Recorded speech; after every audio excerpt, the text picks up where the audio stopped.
In this video, I will be showing you how to fix the YouTube server 400 error. Let's get started. First, I open up Google Chrome and type YouTube into the address bar, then press enter. I click on the YouTube search result to open up the main website and let it load. Once the page is open, I go up to the refresh button in the top left corner of the browser and click it to reload YouTube to see if that resolves the issue. Since we need to clear cached site data that might be causing the error, I click on the three vertical dots in the upper right corner of Google Chrome to open the menu. I navigate down the menu list and select Settings. Once the Settings tab opens, I look at the left sidebar menu and click on Privacy and Security. In the center section, I click on Delete Browsing Data. This opens a modal pop-up window.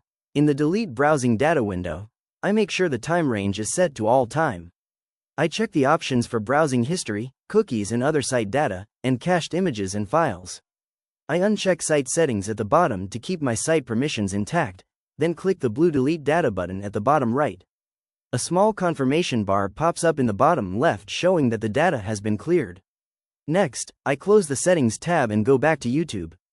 To check if browser extensions are causing conflicts, I click the three dots in the top right again, hover over Extensions, and select Manage Extensions.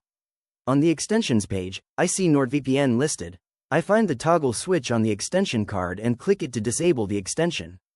After turning off the extension, I switch back to the YouTube tab. To see if the issue persists in a clean browsing environment, I click the three dots menu again and select New Incognito window. In the New Incognito window, I type YouTube into the address bar and press enter. I click the top search result to open YouTube. Once the page loads, I click the Sign In button in the top right corner. I enter my email address into the input field and click Next. Then I type in my password and click Next to complete signing in. Once signed in, YouTube loads smoothly on the homepage, confirming that the server 400 error has been successfully fixed. If you found this walkthrough helpful, please consider liking the video and subscribing for more quick tips and tutorials.